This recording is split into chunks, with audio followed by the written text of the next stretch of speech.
Saint-Just, discours sur le jugement de Louis XVI, prononcé à la Convention nationale le 13 novembre 1792.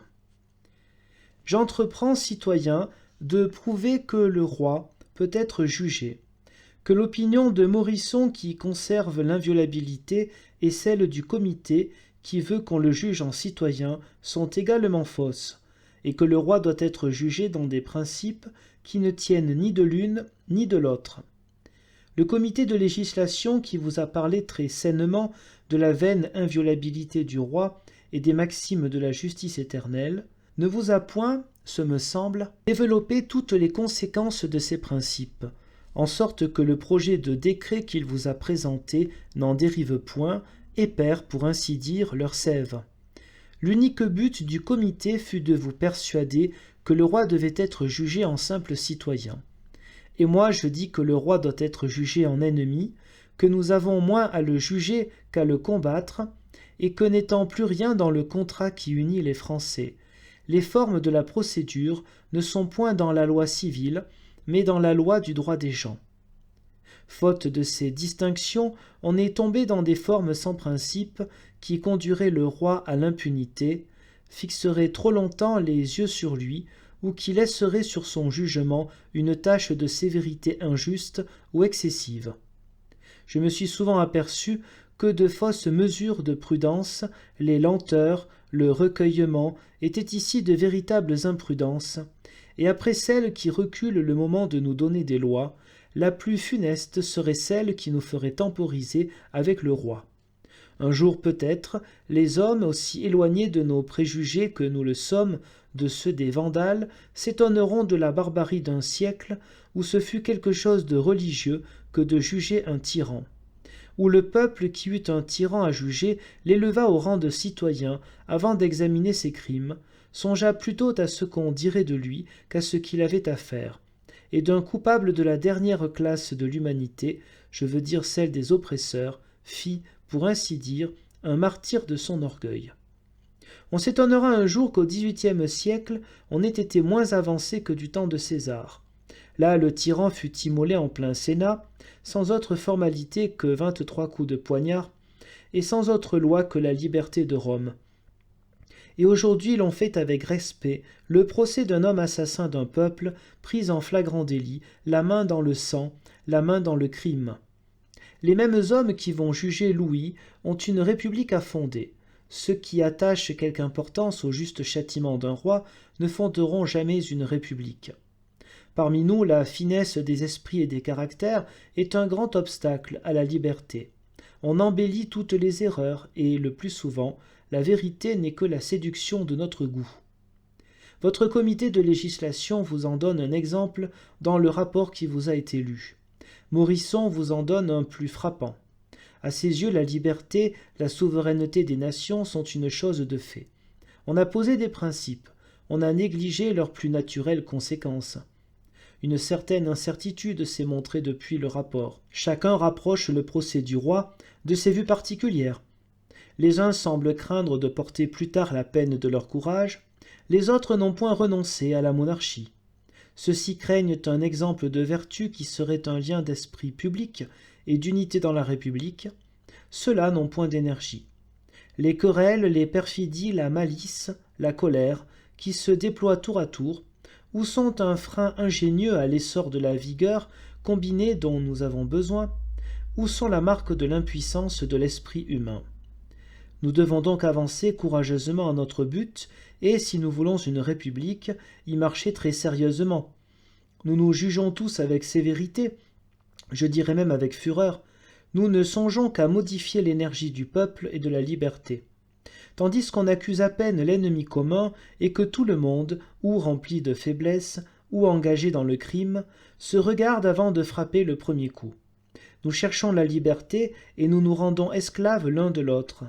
Nous cherchons la nature et nous vivons armés comme des sauvages furieux. Nous voulons la République, l'indépendance et l'unité, et nous nous divisons. Nous ménageons un tyran. Citoyens, si le peuple romain, après 600 ans de vertu et de haine contre les rois, Si la Grande-Bretagne, après Cromwell mort, vit renaître les rois malgré son énergie, que ne doivent pas craindre parmi nous les bons citoyens amis de la liberté. En voyant la hache trembler dans nos mains, et un peuple dès le premier jour de sa liberté respecter le souvenir de ses fers. Quelle république voulez-vous établir au milieu de nos combats particuliers et de nos faiblesses communes? On semble chercher une loi qui permette de punir le roi, mais dans la forme du gouvernement dont nous sortons, s'il y avait un homme inviolable, il l'était, en partant de ce sens pour chaque citoyen. Mais de peuple à roi, je ne connais plus de rapport naturel. Il se peut qu'une nation, stipulant les clauses du pacte social, environne ses magistrats d'un caractère capable de faire respecter tous les droits et d'obliger chacun. Mais ce caractère étant au profit du peuple, et sans garantie contre le peuple, l'on ne peut jamais s'armer contre lui d'un caractère qu'il donne et retire à son gré. Les citoyens se lient par le contrat, le souverain ne se lie pas, où le prince n'aurait point de juge et serait un tyran. Ainsi, l'inviolabilité de Louis ne s'est point étendue au-delà de son crime et de l'insurrection. Ou si on le jugeait inviolable après, si même on le mettait en question, il en résulterait citoyen qui n'aurait pu être déchu et qu'il aurait eu la faculté de nous opprimer sous la responsabilité du peuple. Le pacte est un contrat entre les citoyens et non point avec le gouvernement. On n'est pour rien dans un contrat où l'on ne s'est point obligé. Conséquemment, Louis, qui ne s'était pas obligé et ne peut pas être jugé civilement, ce contrat était tellement oppressif qu'il obligeait les citoyens et non le roi. Un tel contrat était nécessairement nul, car rien n'est légitime de ce qui manque de sanction dans la morale et dans la nature. Outre ces motifs qui tous vous portent à ne juger pas Louis comme citoyen, mais à le juger comme rebelle, de quel droit réclamerait-il, pour être jugé civilement, l'engagement que nous avons pris avec lui, lorsqu'il est clair qu'il a violé le seul qu'il avait pris envers nous, celui de nous conserver? Quel serait cet acte dernier de la tyrannie que de prétendre être jugé par des lois qu'il a détruites?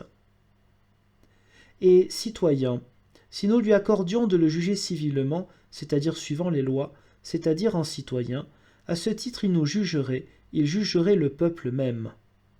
Pour moi je ne vois point de milieu, cet homme doit régner ou mourir. Il vous prouvera que tout ce qu'il a fait, il l'a fait pour soutenir le dépôt qui lui était confié, car, en engageant avec lui cette discussion, vous ne lui pouvez demander compte de sa malignité cachée, il vous perdra dans le cercle vicieux que vous tracez vous-même pour l'accuser. Citoyens, ainsi les peuples opprimés au nom de leur volonté s'enchaînent indissolublement par le respect de leur propre orgueil, tandis que la morale et l'utilité devraient être l'unique règle des lois. Ainsi, par le prix qu'on met à ces erreurs, on s'amuse à les combattre, au lieu de marcher droit à la vérité. Quelle procédure, quelle information voulez-vous faire des entreprises et des pernicieux desseins du roi? D'abord après avoir reconnu qu'il n'était point inviolable pour le souverain, et ensuite lorsque ces crimes sont partout écrits avec le sang du peuple, lorsque le sang de vos défenseurs a ruisselé, pour ainsi dire jusqu'à vos pieds, et jusque sur cette image de Brutus qu'on ne respecte pas le roi. Il opprima une nation libre, il se déclara son ennemi, il abusa des lois, il doit mourir pour assurer le repos du peuple, puisqu'il était dans ses vues d'accabler le peuple pour assurer le sien. Ne passa-t-il pas, avant le combat, les troupes en revue? Ne prit-il pas la fuite au lieu de les empêcher de tirer? Que fit-il pour arrêter la fureur de ses soldats? L'on vous propose de le juger civilement, tandis que vous reconnaissez qu'il n'était pas citoyen, et qu'au lieu de conserver le peuple, il ne fit que sacrifier le peuple à lui-même. Je dirais plus, c'est qu'une constitution acceptée par un roi n'obligerait pas les citoyens. Ils avaient, même avant son crime, le droit de le proscrire et de le chasser. Juger un roi comme un citoyen. Ce mot étonnera la prospérité froide. Juger, c'est appliquer la loi. Une loi est un rapport de justice. Quel rapport de justice y a-t-il donc entre l'humanité et les rois? Qu'y a-t-il de commun entre Louis et le peuple français pour le ménager après sa trahison? Il est telle âme généreuse qui dirait, dans un autre temps, que le procès doit être fait à un roi, non point pour les crimes de son administration, mais pour celui d'avoir été roi, car rien au monde ne peut légitimer cette usurpation.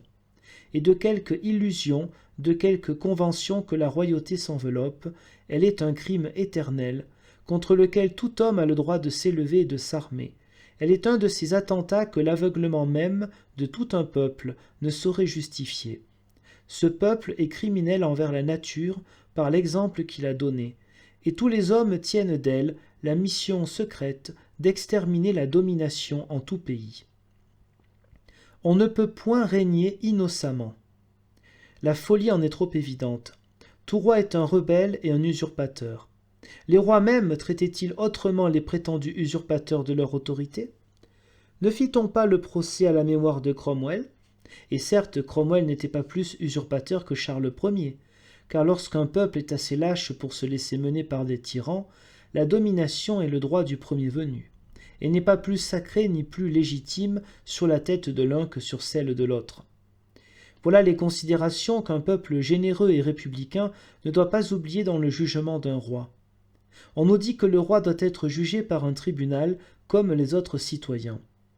Mais les tribunaux ne sont établis que pour les membres de la cité, et je ne conçois point par quel oubli des principes des institutions sociales un tribunal serait juge entre un roi et le souverain. Comment un tribunal aurait la faculté de rendre un maître à la patrie et de l'absoudre, et comment la volonté générale serait citée devant un tribunal? On vous dira que le jugement sera ratifié par le peuple. Mais si le peuple ratifie le jugement, pourquoi ne jugerait-il pas? Si nous ne sentions point tout le faible de ces idées, quelque forme de gouvernement que nous adoptassions, nous serions esclaves. Le souverain n'y serait jamais à sa place, ni le magistrat à la sienne, et le peuple serait sans garantie contre l'oppression. Citoyens, le tribunal qui doit juger Louis n'est point un tribunal judiciaire, c'est un conseil, c'est le peuple, c'est vous. Et les lois que nous avons à suivre sont celles du droit des gens. C'est vous qui devez juger Louis, mais vous ne pouvez être à son égard une cour judiciaire, un juré, un accusateur. Cette forme civile de jugement le rendrait injuste. Et le roi regardé comme citoyen ne pourrait être jugé par les mêmes bouches qui l'accusent. Louis est un étranger parmi nous. Il n'était pas citoyen avant son crime, il ne pouvait voter, il ne pouvait porter les armes, il est encore moins depuis son crime. Et par quel abus de la justice même en feriez-vous un citoyen pour le condamner? Aussitôt qu'un homme est coupable, il sort de la cité. Et point du tout. Louis y entrerait par son crime. Je vous dirai plus, c'est que si vous déclariez le roi simple citoyen, vous ne pourriez plus l'atteindre. De quel engagement de sa part lui parleriez-vous dans le présent ordre des choses? Citoyens, si vous êtes jaloux que l'Europe admire la justice de votre jugement, tels sont les principes qui le doivent déterminer, et ce que le comité de législation vous propose serait précisément un monument d'injustice. Les formes dans les procès sont de l'hypocrisie. On vous jugera selon vos principes. Je ne perdrai jamais de vue que l'esprit avec lequel on jugera le roi sera le même que celui avec lequel on établira la République. La théorie de votre jugement sera celle de vos magistratures, et la mesure de votre philosophie dans ce jugement sera aussi la mesure de votre liberté dans la Constitution. Je le répète, on ne peut point juger un roi selon les lois du pays, ou plutôt les lois de cité. Le rapporteur vous l'a bien dit, mais cette idée est morte trop tôt dans son âme, elle en a perdu le fruit.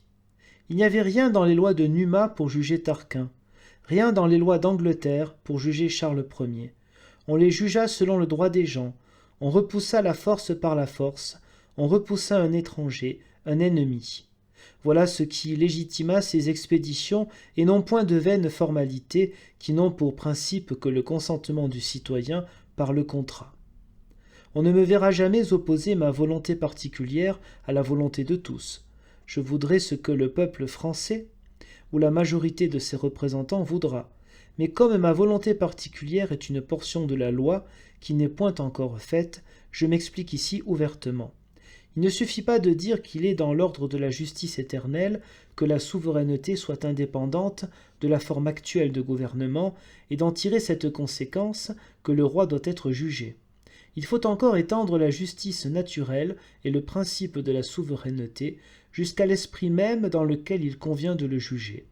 Nous n'aurons point de république sans ces distinctions qui mettent toutes les parties de l'ordre social dans leur mouvement naturel, comme la nature crée la vie de la combinaison des éléments. Tout ce que j'ai dit tend donc à vous prouver que Louis XVI doit être jugé comme un ennemi étranger. J'ajoute qu'il n'est pas nécessaire que son jugement à mort soit soumis à la sanction du peuple, car le peuple peut bien imposer des lois par sa volonté, parce que ces lois importent à son bonheur, mais le peuple même ne pouvant effacer le crime de la tyrannie, le droit des hommes contre la tyrannie est personnel, et il n'est pas d'acte de la souveraineté qui puisse obliger véritablement un seul citoyen à lui pardonner. C'est donc à vous de décider si Louis est l'ennemi du peuple français, s'il est étranger. Si votre majorité venait à l'absoudre, ce serait alors que ce jugement devrait être sanctionné par le peuple, car si un seul citoyen ne pouvait être légitimement contraint par un acte de la souveraineté à pardonner au roi, à plus forte raison un acte de magistrature ne serait point obligatoire pour le souverain. Mais hâtez-vous de juger le roi, car il n'est pas de citoyen qui n'ait sur lui le droit que Brutus avait sur César. Vous ne pourriez pas plutôt punir cette action envers cet étranger que vous n'avez blâmé la mort de Léopold et de Gustave. Louis était un autre qu'Atilina, le meurtrier comme le consul de Rome jurerait qu'il a sauvé la patrie. Louis a combattu le peuple, il est vaincu. C'est un barbare, c'est un étranger prisonnier de guerre. Vous avez vu ses desseins perfides, vous avez vu son armée, le traître n'était pas le roi des Français, c'était le roi de quelques conjurés.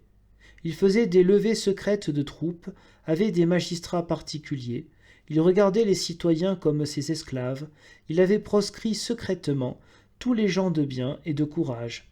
Il est le meurtrier de la Bastille, de Nancy, du Champ de Mars, de Tournai, des Tuileries. Quel ennemi, quel étranger nous a fait plus de mal? Il doit être jugé promptement. C'est le conseil de la sagesse et de la saine politique. C'est une espèce d'otage que conservent les fripons.